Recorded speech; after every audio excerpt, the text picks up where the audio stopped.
Sashimwe cyane. Reka dusome rero urwandiko rwa Timoteyo rwa kabiri rwa Timoteyo ibice bibiri umurongo wa 15 dusimbuke wa 19 tugeze kuri 21. Urwandiko rwa kabiri Paulo yandikiye Timoteyo ibice bibiri umurongo wa 15 dusimbuke wa 19 tugere kuri 21.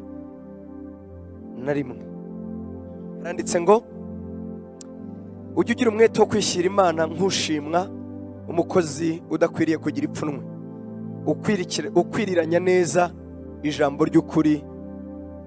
Dusimbuke ku murongo wa 19. Nyamara urufatiro rukomeye rw'Imana ruracyahagaze, rwanditsweho iki kimenyetso ngo Uwiteka azabe, kandi ngo umuntu wese uvuga izina ry'Uwiteka ave mu bidatunganye. Umurongo wa 20. Mu nzu y'inyumba ntihabamo ibintu by'izahabu n'iby'ifeza gusa, ahubwo habamo n'iby'ibiti n'iby'ibumba, kandi bimwe babikoresha iby'icyubahiro naho ibindi bakabikoresha ibiteye isoni. Nuko rero umuntu niyeza akitandukanya n'ibidatunganye, azaba abaye ikintu cyo gukoreshwa iby'icyubahiro cyejejwe, kigirira nyiracyo umumaro kandi cyatunganirijwe imirimo myiza yose. Amen. Kamunyemerere tubumbure gusa gato cyane, ngira ngo n'urupapuro rumwe gusa. Bumbura urupapuro rumwe tujye muri Tito ibice bibiri umurongo wa 11. Tito, bumbura gusa urupapuro rumwe ibice bibiri umurongo wa 11. Haranditse ngo kuko ubuntu bw'Imana buzanira abantu bose agakiza bwabonetse, butwigisha kureka kutubaha Imana n'irari ry'iby'isi, bukatwigisha kujya twirinda dukiranuka twubaha Imana mu gihe cya none, dutegereje ibyiringiro by'umugisha ari byo kuzaboneka ku bwiza bwa Yesu Kirisito, ari we Mana yacu ikomeye n'umukiza, batwitangiriye kugira ngo aducungure mu bugome bwose, kandi yuhagirira abantu kugira ngo babe ubwoko bwe bwite bugira ishyaka ry'imirimo myiza. Ujye uvuga ibyo kandi ubibahugure ubahana nk'ufite ubutware rwose, ntihakagire ugusuzugura. Amen. Imana ishimwe cyane. Uwo twaganiriye wambwiye ijambo tuzaganira, yarambwiye ngo tuzaganira ngo urinde muri Kristo, muri Kristo Yesu urinde. Amen. Kandi ngo nzavuge gutyo mpereye kuri ya magambo mwaririmbye. Uwatuyoboye yavuze ngo bari basabye amakorari ko bazahimba n'indirimbo zijyanye n'ibyanditswe, kandi n'ukuri mwabiririmbye neza. Yesu abaho umugisha. Nagira ngo ntiza amashyanyu mbashimire, mwakoze.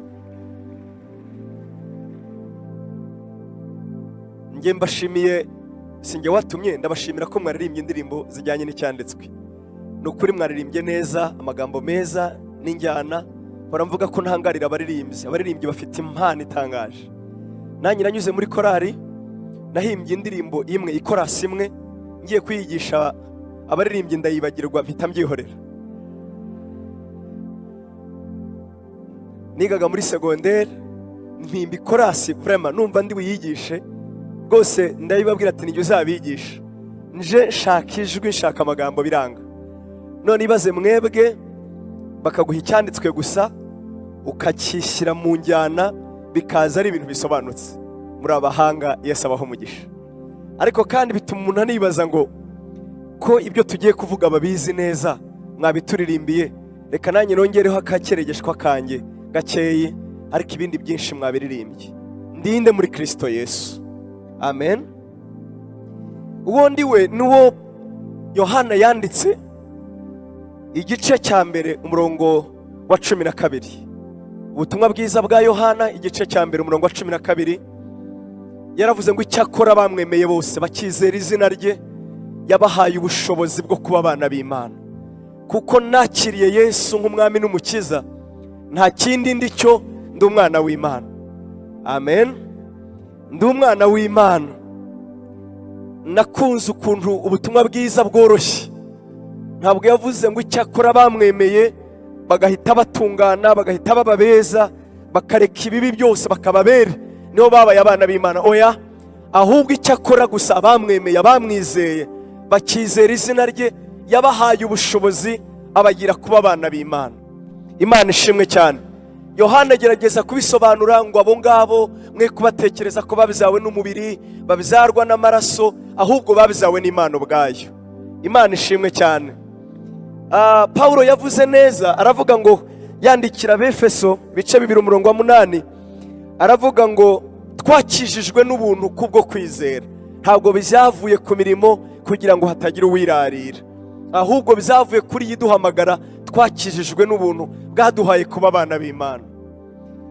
Ariko turebeye mu cyanditswe mwaduhaye ngo tuzaganire, mu by'ukuri mu rwandiko Paulo yandikiye Timoteyo ibice 2:21, ndebeye muri kiriya cyanditswe ndinde muri Kristo Yesu. Muri ino minsi ndabizi ko namwe mwabyumvise, ndabizi ko namwe byabagezeho. Turi mu gihe gikomeye cy'impaka, cyane cyane mu rubyiruko, harimo impaka zikomeye zishingiye kuri ubu butumwa twavuze cyangwa twasomye, aho bavuga ngo twebwe turi abana b'Imana, twebwe turi ibyaremwe bishya, twebwe twavutse ubwa kabiri, twebwe nta teka tuzacirwaho, twebwe amazina yacu yanditse mu gitabo cy'ubugingo. Uko ni ukuri rwose, nanjye nemeranye nabo, nibyo. Ubwo twizeye Yesu, amazina yacu yanditswe mu gitabo cy'ubugingo. Ariko se byagarukiye aho? Ariko se byarangiriye aho? Ariko se umurimo wa Yesu naho urangirira?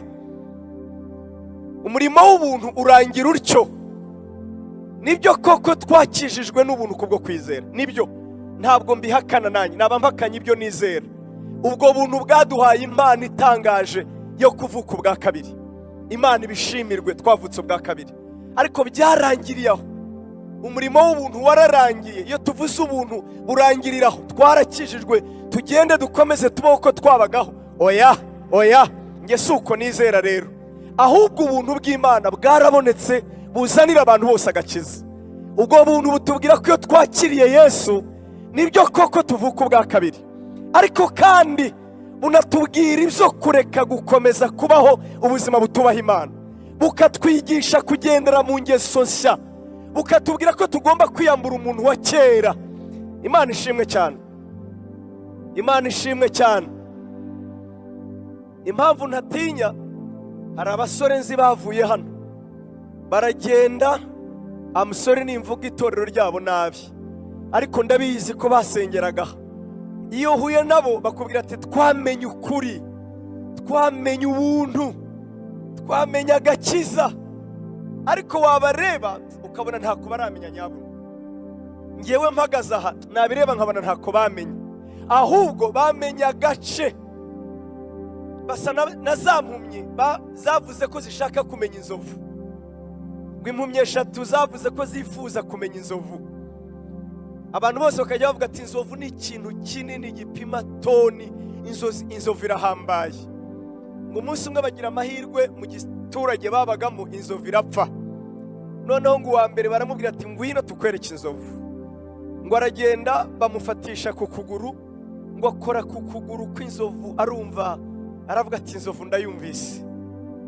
Wa kabiri baramuzana bamukoresha ku mutonzi, akora umutonzi, yumva umutonzi, aravuga ati inzovu ndayumvise. Wa gatatu nawe araza bamukoresha ku nda, akora ku nda y'inzovu, aravuga ati inzovu ndayumvise. Nuko bahuriza hagati rero bagati ukurikije uko wakoresheje amaboko inzovu ni iki? Uwa mbere ati inzovu nayumvise imeze nk'umugina, uwo nuwakoze ku nda. Ati inzovu ni umugina neza neza. Wo ku mutonzi ati iyo wakozeho ntabwo ariyo nakozeho, inzovu ni ingiga y'igiti, imeze nk'ingiga y'igiti bakase. Uwakoze ku kugura reka ati inzovu imeze nk'umwase. Ti haruguru hari ukuntu humva imeze ukuntu atari ku mwase udafite utuntu duhanda. Ngiyo mbabonye rero ndababwira ngo mwakoze ku mutonzi ahari cyangwa kunda. Agakiza mu by'ukuri ubuntu bw'Imana buduha gukizwa. Niko Paulo yandikiye Tito, aravuga ngo ubuntu bw'Imana bwarabonetse buduhesha agakiza. Akahe gakiza? Twavutse ubwa kabiri, amazina yacu yanditse mu gitabo cy'ubugingo. Ariko Yesu ntiyatuvanye mu isi ngo tugende, yadusize mu isi, asiga dusengeye n'isengesho ry'akagambane.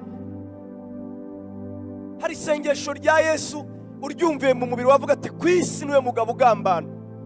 Umugabo yatangije proje yavugaga ko azanye ubwami bw'Imana mu isi.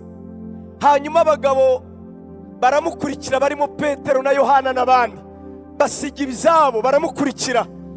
Iteka bahoraga bamubaza ngo mbega mwigisha, ni iki gihe wenda kugarura mu bwami bwawe? Bari bazi ko azima, bo bagafata imyanya ikurikiyeho. Umunsi umwe arababwira ati ahubwo ngiye gusubira kwa data. Ibi bintu bumvaga badafite aho babishyira, bo bari bazi ko Yesu agiye kuzana ubwami mu isi. Hanyuma agiye kubasengera aravuga ngo data, njyewe ndaza kuri wowe, ariko abo barindire mu isi. Ibaza umugabo waramukurikiye uta business yabo kwari ukuroba. Reka yenda barobaga bo n'ubundi ntibari bafite umurimo ukomeye. Ibaze nko kuri Matayo wakoraga muri Rwanda Revenue, wakoraga afite akazi gashobotse kameme mu bantu bahembwa neza muri leta, abantu bakora mu misoro bahembwa neza. Afata akazi arakareka kurikira uyu mugabo, kandi yavugaga ibintu byumvikana kuzana ubwami bw'Imana mu isi. Bagiye kubona babona asubiye mu ijuru, kandi nta nubwo asenga ngo data tujyane, oya, ndabasize barindira aha, ngewe ngiye mu ijuru. Iri sengesho ryarakagambana. Wowe niwe twakurikiye, niwe twabonaga icyerekezo, ni wowe, niyo twasonzaga batuburaga imigati. None ubu ugiye tuzasubira hehe? Amato twataye ku nyanja ubu yaraboze, bandi barayatwaye. Ariko icyatumye dusiga mu isi kwari ukugira ngo tube amatabaza, kwari ukugira ngo twere imbuto, kwari ukugira ngo haleluya, kwa kundi mwaririmbye, kwari ukugira ngo tugire ibikoresho by'icyubahiro bihesha nyirabyo umumaro, bikora iby'umumaro bigahesha nyirabyo icyubahiro. Amen, amen. Paulo yaravuze ngo Yesu wo ngo yaraducunguye, ngo ariko aducungurira kugira ngo tuve mu bugome bwose.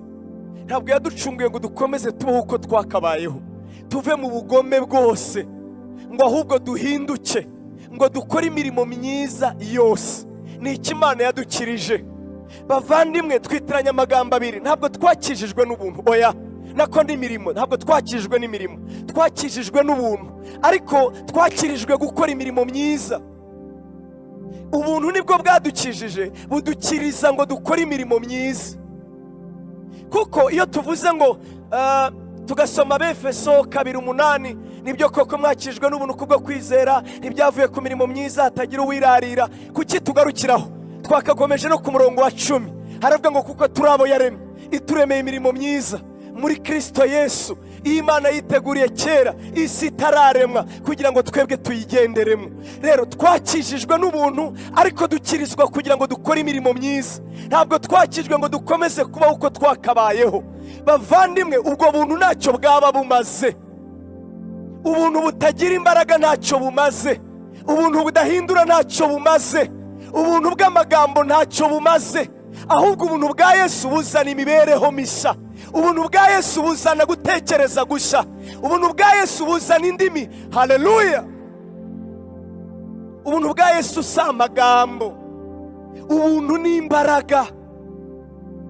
Abasomye agatabo k'umugenzi rimwe, ngo mwizerwa na mukristo bari mu nzira ijya mu ijuru, ngo bahuye n'umugabo witwa Magambo.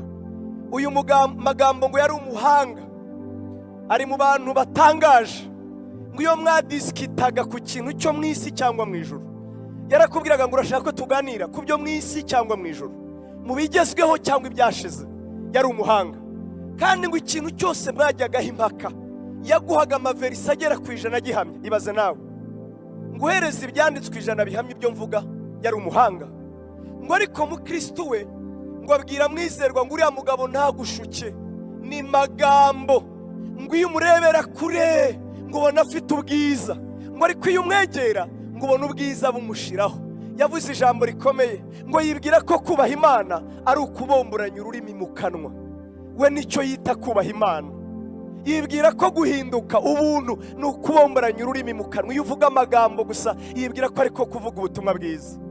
noneho mwizerwa ararakara ati muvandimwe ntabwo ari ukwiye kuvuga inkuru z'abantu b'Imana gutyo, uriya mugabo ni umuntu w'Imana, tereka da, ndamuzi, twari duturanye iwacu, yaratuye mu mudugudu witwa Buvuga Bupfu, twari duturanye, ndamuzi, n'abana babahora batera urutoto ababwira ngo ntibagatinye, ngo bakagombye kubona impiya banyuze mu nzira nziza cyangwa mbi, ngo baturanye nawe, gukorana nawe afazari wakorana n'umupagani. Ati ibyo mvuga si ibyo numvise, ndamuzi. Ngo kugira ngo mukwereke neza, kugira ngo mumenye neza, genda muganirire ijambo, genda umubaze ngo su imbaraga z'Imana zikiza ziyerekana zite mu mutima w'umuntu. Genda umubaze ngo imbaraga z'Imana zikiza, icyo kibazo kirumvikana. Imbaraga z'Imana zikiza iyo zigeze mu mutima w'umuntu ziyerekana ziti.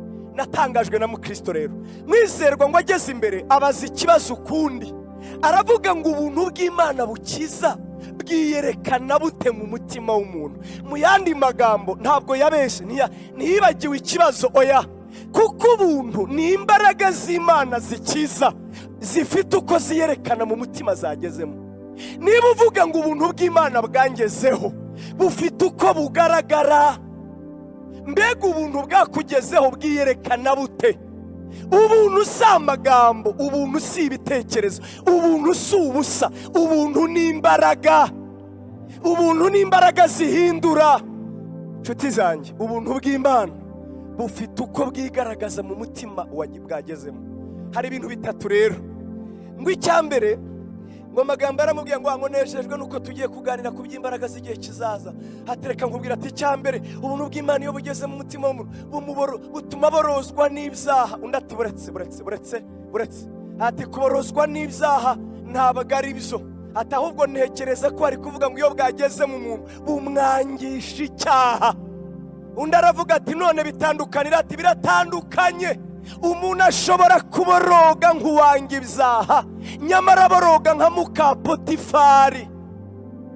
Mukapotifari yaborogaga nk'uwirinda gusambana, inyamara iyo Yosefu yemera urya munsi bari gusambana. Hari ubwo tuborozwa n'ibyaha kandi tugatanga n'ibizibiti. Ibizibiti mu Kinyarwanda ni ibimenyetso. Ibimenyetso bavandimwe, tujye tunitondera ubuhamya bwo mu isi. Ibimenyetso bizaba ukuri ariko ubuhamya ari ikinyoma. Niko abantu duteye, ushobora kwerekana ibimenyetso bikaba ari ukuri. Ibimenyetso uriya mugore yari abifite rwose, nawe ibaze harya iri koti ritakaye mu cyumba cyawe nasobanura iki? Iri koti ryageze muri chambre yawe gute? Ntabwo byari bifite igisobanuro. Ibimenyetso byari ukuri, n'amarira yaraborozwaga nk'uwirinda gusambana, inyamara iyo yemera bari gusambana. Ubuntu rero si ikimenyetso cyo kuborozwa n'ibyaha. Ubuntu bisa no guterwa inda. Wamara guterwa inda, umugore watwise arahurwa byaseriye. Ubuntu bw'Imana ni imbaraga itera guhurwa. Ubuntu bw'Imana si amagambo, ubuntu bw'Imana si filosofi, ubuntu bw'Imana si miti, si ibitekerezo. Ubuntu bw'Imana ni imbaraga yigaragariza mu mutima, itera umutima guhinduka. Grace twayihinduye zero, ubuntu twabugize ubusa. Iyo mvuze ngo nagiriwe ubuntu, simba mvuze ngo nagiriwe ubusa. Reka negere pastor mugenzi wanjye. Uyu mupasiteri ampaye iyi Bibiliya, sibyo? Akampiye iyi Bibiliya, ngewe nyakiriye ntacyo ntanze, sibyo? Hari ikintu ntanze se? Ntacyo. Ariko yayiguze amafaranga, we yayiguze igiciro. Iyo tuvuze ngo ubuntu bw'Imana twarabwakiriye si ubusa, ahubwo twabonye ikintu cy'agaciro kenshi. Icyo kintu cy'agaciro nticyagiraga igiciro ubwacyo, kiri priceless, nta gaciro wakibonera. Kubera iki? Ni amaraso y'umwana w'Imana, ni ubugingo bwa Yesu. Ubwo buntu twagiriwe rero yatanze icy'agaciro twebwe tutashoboraga kubonera igiciro, maze duhabwa ubugingo buhoraho. Bavandimwe, duhindura imitekerereze, turemera twakijijwe n'ubuntu, ariko ubuntu si ubusa. Ubuntu ni imbaraga, ubuntu burahindura, ubuntu buhindura umutima. Amen, amen, amen. Yesu ashimwe. twakijijwe n'ubuntu. Rimwe nigeze kuba ndi kubwiriza umumotari, nari kuri moto nyine ndi kumubwiriza, arambwira ngo rega frere, ngo ibintu mbwira ngo aho bipfira ni hamwe, ngo aho bipfira ngo nukuri kuvuga ubuntu, ngo abana b'abantu ntabwo dukunda iby'ubuntu, ngo yaba arumbwiye ko ari cyo nakora, mbura ukuntu musobanurira ko icyo ashaka gukora.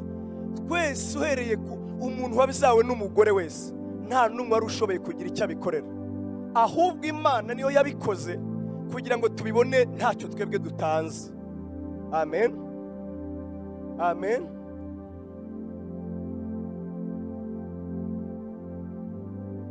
Amen.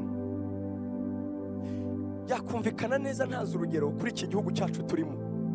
Uru Rwanda nyakubahwa Perezida wa Repubulika n'ejo bundi yarabivuze, aravuga ati uyu mutekano dufite, iki gihugu dufite, hari abantu bakimeneye amaraso, hari abantu bagitanzeho igiciro. Niyo mpamvu tutazihangana na busa umuntu ushaka kubikinisha. Nako twakavuze ngo ubu buzima n'iki cyizere dufite, Yesu yabitanzeho igiciro, Imana yabitanzeho amaraso, Imana yabitangiye umwana wayo. Niyo mpamvu tutagomba kubikinisha.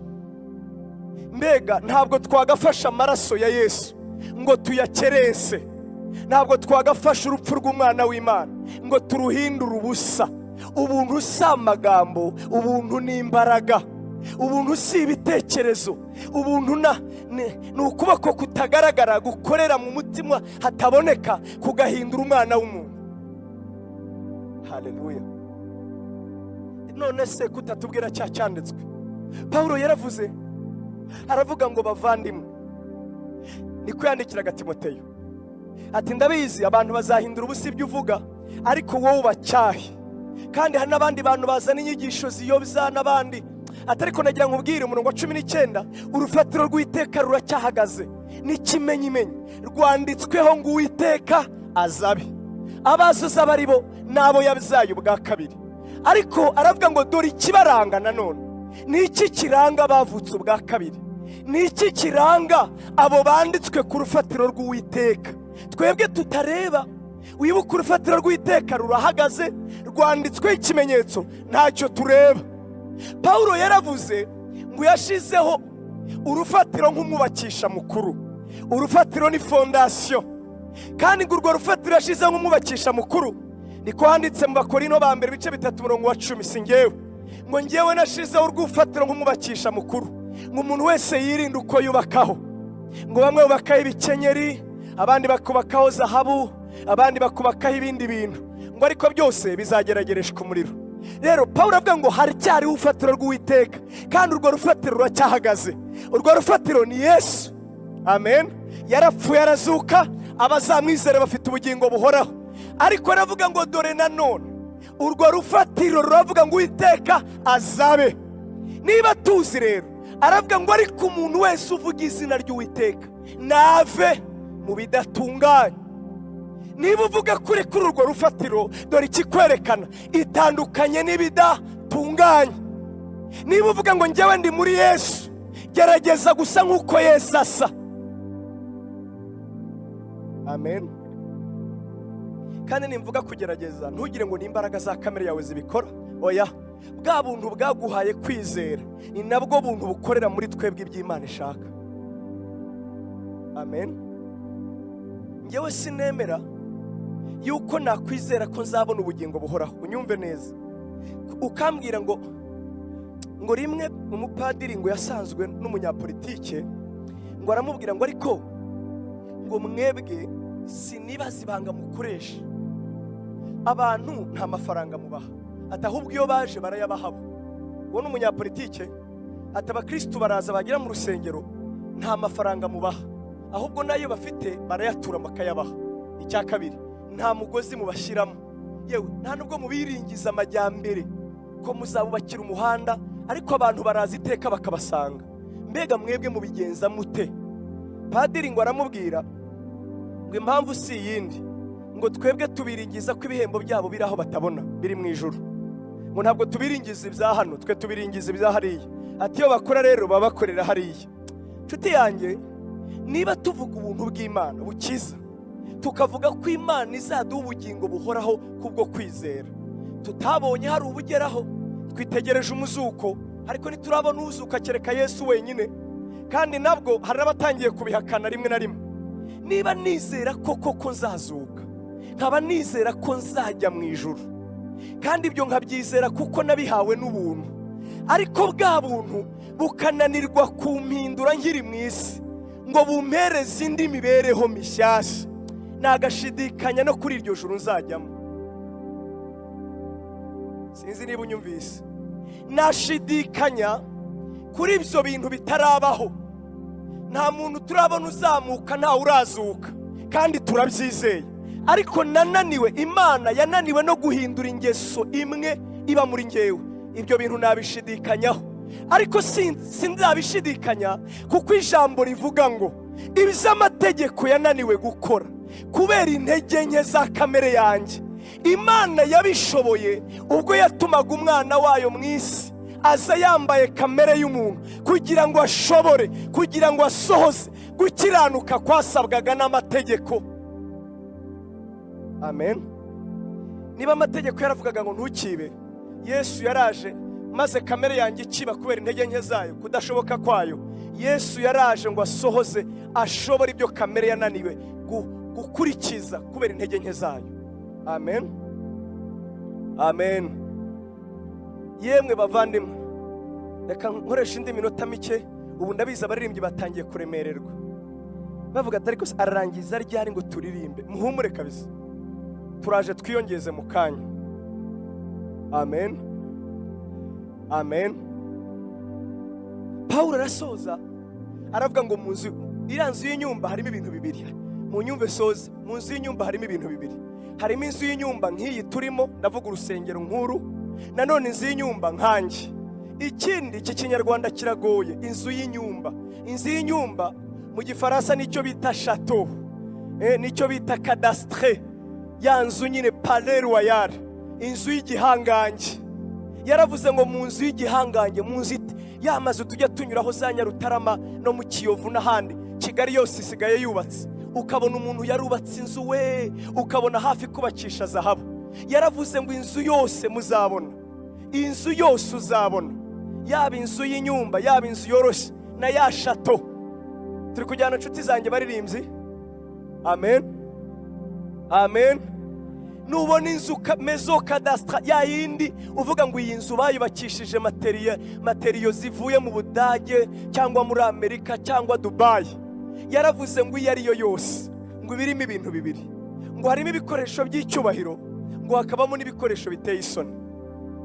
Urabizi neza ni wanyu. Hari imitako mwamanitse muri salo ku buryo mwihanije n'abakozi, uzibeshya uyu mutako ukameneka, uretse no kutaguhemba uzakora imyaka yawe yose. Uyu mutako nawuzanye mvuye mu Burusiya, nari nahakoreye amahugurwa y'ibyumweru 3 cyangwa se. Uyu mutako ni inshuti yanjye yawumpaye, murabizi, ugahora uziririza. Namwe niko bimeze? Ni wanyu niko bimeze? Reka ngaruke cyane cyane abadamu, mugira amasahane muriraho buri munsi n'amasahane musohora abashitsi baje. Ndabeshya? Hari amasahane iyo pasiteri azaza ukabona azanye bya bikombe, kandi yarangije ni wowe ubyiyogereza ukabisubiza apana mu kabati, no mu gikarito kugira ngo bitazameneka. Ukajya ubwira umukozi ngo mba nkubwire, ndakuzi wameneye veseri ariko iyo ni mukora umbone, uzabimena nzakumena. Badamu inshuti zanjye, nubwo mukijijwe ntibibaho. Yego. Haleluya. Haleluya. Haleluya. Imana ishimwe cyane.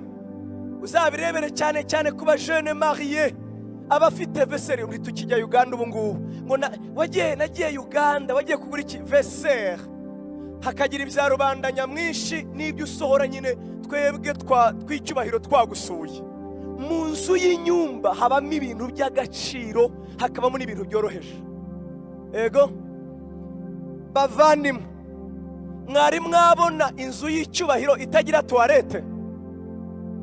None muri toilette hanywera icyahise?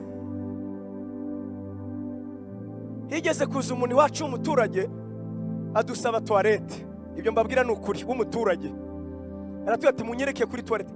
Yari yabangamiwe vraiment cyane, ubona byamugoye. None ndamubwira nti ngwino, ndamujyana mugeza muri toilette. NDI ntabwo ari ngewe, petit frère yamujyanye kuri toilette arayimwereka. Noneho ngewe ntabwo nari nzi ko harimo umuntu. Ngezemo sanga ari kurwana no kugerageza gutumbereza ahandi twogera, n'ahandi twogera muri benyuari hamwe twogera twahana amazi anyura. Arimo ararwana no gutomberezamo cya gisahani cya toilette, avuga ati nyagasani ahantu yaba ariho barira nkaba ndi kuhanduza kwera. Ubona kandi si murenganya, toilette nk'iyo yari atarayibona. Noneho nsohoka vuba bambwira petit frère n'uyu mushyitsi ararara, il faut kuza kumusobanurira toilette uko imeze. Bavandimwe, niyo mwayogesha vimu hariya hantu ntabwo tuharira, naho gukora bya bintu tutavugisha amagambo. Nimubizi n'ubundi nanjye nanze kubivuga, kandi nawe ntiwabivuga. Kubera iki? Kandi inzu niyo toilette yabikoze mukise muri zahabu. Ibyo ikora ni ibiteye isoni, n'ibyo nta kintu. Turi kujyana mu mazu yenda adakabije, habamo na za po. Nimubona abaturage po muzazishyire kure, bazi ko ari ibikombe binywa amazi, kandi ntiwabarenganya, babona bisa. NDI mwebwe muri abasirimu, murangije po murazoza, ariko po muzi icyo zikora. None po ikwiye kuburara. Nuko za po zitavuga na toilette biramutse tubihaye ubwenge, byajya biganira na ya matabura. Ariko mwebwe mwabigize mute kwera? Twebwe duhora twicaweho, naho mwebwe muri mu nzu abantu bose barabareba. Biramutse ari ibiganira nuko byagenda. Ariko Imana ishimwe, icyo ni ikigereranyo gusa. Pawulo yaravuze ngo ariko kuri twebwe abizera siko bimeze. Niwe ahitamo kuba po cyangwa kuba umutako. Pawulo yaravuze ngo ayo mahirwe ari mu biganza byacu. Niwiyeza ukitandukanya n'ibidatunganye, uzaba ukwiriye kuba igikoresho kigirira nyiracu umumaro, cyo gushyirwa muri salo. Amen, amen, amen. Ejo twavuye mu Ruhengeri, nari ndi Musanze, tuzana n'abantu twari kumwe mu modoka, tuza tuganira n'abajene nyine rwari urubyiruko, tuza tuganira. None tugera ku kintu cyo gusenga, baravuga ati rwose ndabaza nise muracyasenga nka kera? Tereka da. Iyo tubwiye abajene kwiyiriza ubusa iminsi ibiri, barakubwira ati ntibishoboka. Iminsi ibiri utarya saa sita nijoro? Tukabati oya, atafazari tuzajya turya nijoro. Noneho nanjye barambaza, mbabwira ngewe uko nasenze, ndababwira kweri. Noneho bakajya bande bakajyabona ntari umuntu, bati ibyo warabikoze. Nanjye usinye bishoboye nyine. Ibyo Mana ishimwe, nabonye mama Vovo hano. Mama Vovo umbere umuhamya niba mbeye. Twarasenze iwabo, twera tujya mu giturage ahantu hari imyobo twinjiragamo duseseye. Twarasenze mwakabyara mwe we. Uyu munsi rero hari abandi bakambwira ngo nanjye ndashaka kuzaba nkawe. Aho ngewe nabereye nge ni mu myobo, ntabwo ari hano. Uranyumva neza? Umujene urashaka kuvuga ubutumwa utazi no gutondekanya ibitabo bya Bibiliya uko bimeze. Bakubwira ngo tujye gusoma Ezira, ukagira ngo Ezira ntaba muri Bibiliya. Nshuti yanjye, Bibiliya yavuze ngo wowe nuhitamo kwezwa, ukavuga ngo kwezwa nguhisemo, kwezwa ngugize intego, kwitandukanya n'ibidatunganye mbigize intego. Ubuntu bw'Imana bugomba gukorera muri nge ku buryo ngeraho ngasa na Kristo.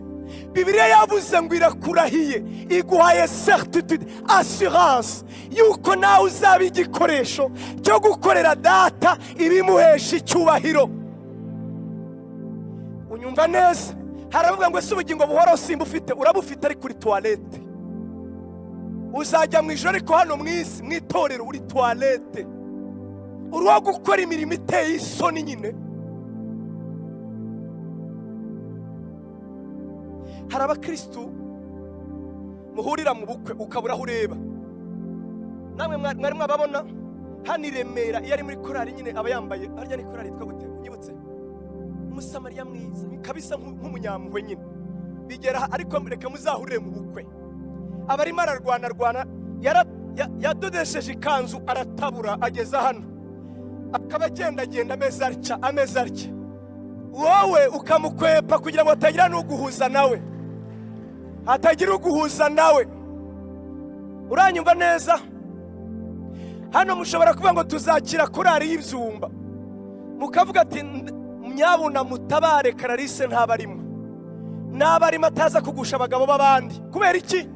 Nibyo koko ari mu nzu, ariko niwo gukoreshwa ibiteye isoni. Inyamara haleluya, nitwiyeza tukitunganya tukitandukanya n'ibidatunganya, tuzaba igikoresho cyo gukoreshwa iby'icyubahiro. Haleluya, haleluya. Hari abakozi b'Imana bamwe njya ndeba, uzasanga umwanya wabo wose bafite agenda, igihe cyabo kindi bakimara muri restaurant. Restaurant ntabwo ariho dukura imbaraga. Restaurant ni akantu ko gusohokana, si brendi mardive. Uri muri restaurant vraiment kaho wagira ngo ibiro byawe niho biba. Ndabarangiye muzajye kuri Simba namwe. Hari abantu bagira amatorero bagendana, Imana ishimwe leta yarayaciye, bagira amatorero usanga yitwa amazina mwarayamaze rero niyo yayo, Revive in Christ Church. Irindi ni irihe mwakabyarame?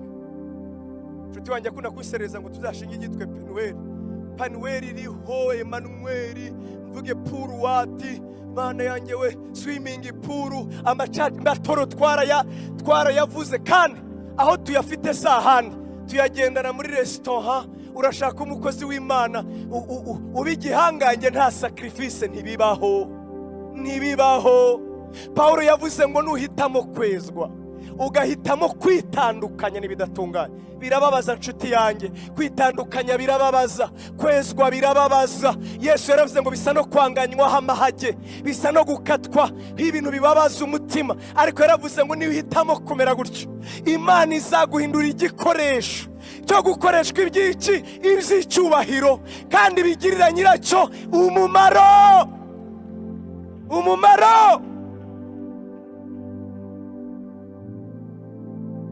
Imana ishimwe cyane, Imana ishimwe cyane, Imana ishimwe cyane. Yuda yaravuze ngo hari abantu ngo bahinduye ubusa ubutumwa bwiza n'ubuntu bw'Imana twahawe, ngo abo kuri twebwe baduhindukiye igitutsi, basuzuguje umusaraba wa Yesu. Bari muri twe, of course ntawe tuzirukana, ubwo burenganzira si ubwacu. Na Yesu yaravuze ngo reka bikurane, bahisemo kuba urukungu. Abandi barakubwira ngo ubugingo buhoraho ndabufite, ntawe ubukwatse pe.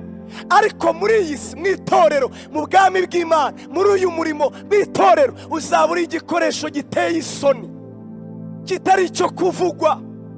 Ariko nuhitamo kwezwa ugahitamo kwitandukanya no kwiboneza, uzaba uri igikoresho gihesha nyiracyo. Amen, amen. Kandi ibyo bikoresho mwibuke, ngiye mu kanya ndagenda, ningira amahirwe muzongera mu ntumire. Ederi singiye wibasabye muzongera cyangwa nimwongera n'akazi kanyu. Nureba ibyo bikoresho biba ahantu hose, mu musamariya mwiza, muri gracing wate, hari grace wate, amazing grace. Ibyo bikoresho biba mu pastori nkatwe, ibyo bikoresho biba muri bari abana. Ugasanga ari abantu ubona ko mwakoze za repetition, ubona ko mwazikoze, ko mundeba nabisa ni mwebwe, oya n'abandi basa nkamwe. Ugasanga mwakoze repetition esheshatu kugira ngo muzaye muririmbye neza, akaza kuyakana, kandi yahagera agashaka gutera ya ndirimbo. Mubuzesi urebe ngo amahembe aramera umureba, amahembe amera umureba. Urampagarika se niwe wampamagaye, waruriye muri repetition za mbere ni Imana izi byo nari ndimo. Mugaceceka mukavuga ati twagira dutese, mukaririmba mujiginywa, kandi iyaje asaba mikoro uzi impamvu umwanya wo kugaragara urageze. Ngomba gutera.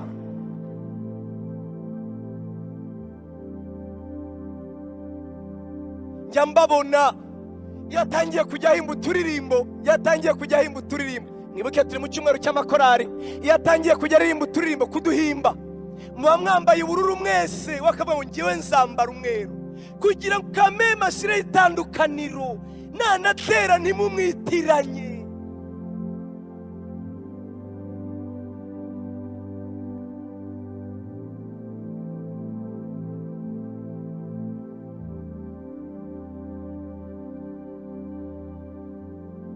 Niwe itandukanya n'ibidatungana, ugahitamo kwezwa.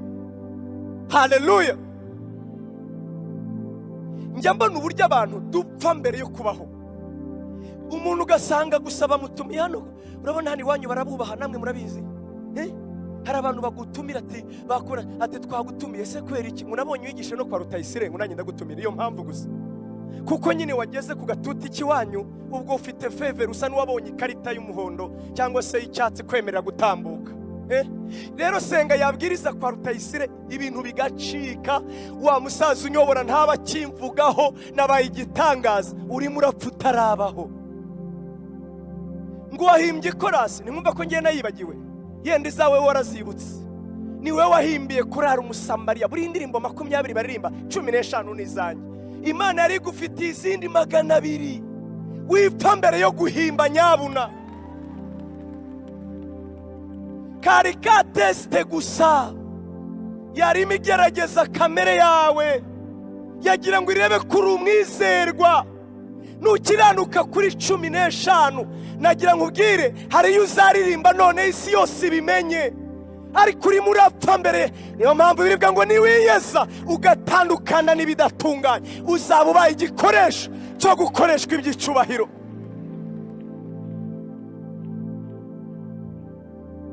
Pasiteri yagiye, twazanye n'abavandimwe ku icaci, ku itorero, baraza nyine baramusuhuza. Nibaza ko yanteraga urwenya vraiment, niko nibaza. By'amahirwe yagiye, nibaza ko ari urwenya yanteraga.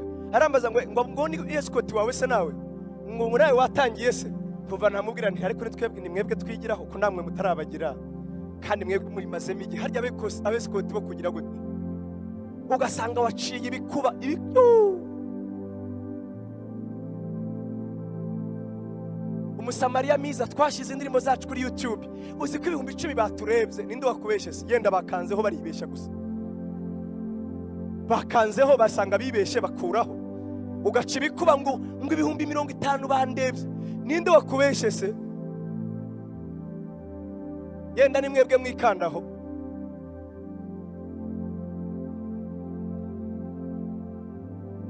Umuntu niyitandukanye n'ibidatunganye, agahitamo kwezwa, akabwira ubuntu bw'Imana, ngo ubuntu bw'Imana bwankuye mu rupfu, komeza umpe gusa na Yesu. Amen. Ndasoreza kuri rya jambo Paulo yandikiye Abefeso ibice 4. Abefeso ibice 4, munyemere ndisome gusa.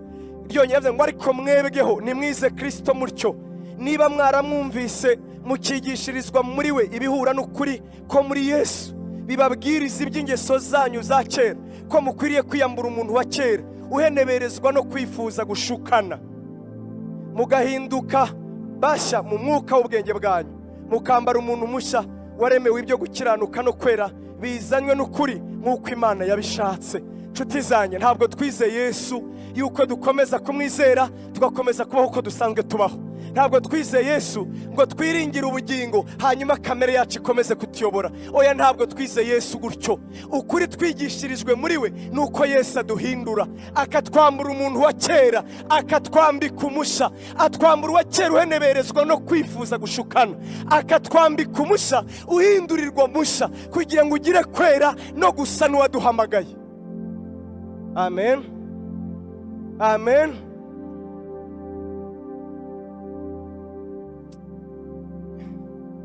Yewe Imana ibampera umugisha, nubundi sigira ngo ndayavuga yose nyarangize, reka twiririmbira ahubwo. Nshuti zanjye, nimureke koko. Ni amahitamo yawe. Toilette yo bayikoreye nyine kugira ngo ibe toilette. Ntuzigera uyigira igikombe cyo kunywesha amazi. Ariko hano mu nzu y'Imana ho Imana yavuze ngo ni wowe uzabihitamo. Ni wowe wenyine uzabihitamo. Nuhitamo kwigira agatebo uzayora ivu. Nuhitamo guha ubuzima ingingo zawe Satani azazigira intwaro yo gukora ibyo gukiranirwa. Ariko nuhitamo kwiyegurira Imana, ugahitamo kwezwa, ugahitamo gusana Yesu, ibyo turi kuvuga si aferi y'ubugingo buhoraho, oya, ahubwo ni aferi y'iby'icyubahiro. Ubugingo buhoraho yenda uzanabubona neguhakana, mu mwuka uzapfa ntacyo maze, uzapfa ntacyo uri cyo. Kandi nyamara Yesu yaravuze ngo mwamukumbi mutumwe ntimutinye, data yifuza kuduha ubwami. Amen. Data yifuza kutugabira ubwami, kuduhereza amabanga y'ubwami, imbaraga z'ubwami. Yo, Yesu abampera umugisha. Reka ndekera aho ngaho. Imana ibagirire neza. Yesu abagirire neza. Umuntu niyiyeze akitunganya. Yo nkomeza nari gusoreza muri Yeremiya 18 umurongo wa mbere. Imana ijyana Yeremiya mu nzu y'umubumbyi, ngo amugejeje mu nzu y'umubumbyi, ngo asanga umubumbyi arimo arabumbira ku ruziga, ngo aramwitegereza, ngo arimo abumba ibumbano runaka, ngo agezeho ngo abona wa mugoma. Umugoma ni nk'igice cy'ibumba runaka yabumbishaga, ngo cya kindi yabumbaga kigiye gutungana kirameneka, ngo hanyuma ngo afata rya bumba rimenetse arongera araritunganya. Amaze kuritunganya ngo arikoramo ikindi kintu cyiza cyane. Imana ibwira Abisirayeli rero ngo namwe mumeze nk'iri bumba mu ntoki zanjye, nimunyemerera niyo mwaba mwarashenjaguritse, niyo mwaba mwaragenderaga mu bizanduye, niyo mwaba mukora ibizira, nzabatunganya mbarememo igikoresho cyo gukora iby'icyubahiro. Amen. Mu Buyapani mu Buyapani hari ikintu bakora cyatangaje abantu. Iyo babumbye amasahani akameneka ntabwo bayajugunya, ahubwo bayasanisha zahabu, ku buryo ureba yabumba yahoze ari isahani imwe, noneho irimo imirongo ya zahabu ukabona yarushijeho kuba nziza. Iyo wemereye Imana ukayibwira ngo nari igikoresho cyanduye, nagenderaga mu bitakunezeza, nari nuzuye ubwibone, nari narananiranye Mana, none ndaje ngo ubuntu bwawe nanone bwongere bumbashishe, bumpeshe imbaraga zo gukora ibyo ushaka. Humura, ntabwo uzaba warajanjaguritse, ahubwo uzaba urimo imirongo ya zahabu, uzaba utunganye rwose, uzaba uri umutako wo kwiratana. Imana izakurimbana, ntizabura uko ikugenza. Ntugire ngo ujye umeneka ku buryo Imana yabura uko igusana, oya, ahubwo izi gusana nyabuna, izi gukura ubuzima mu busa, izi gukura icyiza mu kibi, ahubwo wowe uyemerere gusa. Umuntu niyiyeza akitandukanya n'ibidatunganye, azaba abaye igikoresho cyo gukoreshwa iby'icyubahiro kigirira nyiracyo umumaro. Yesu abampera umugisha. Amen. Hallelujah.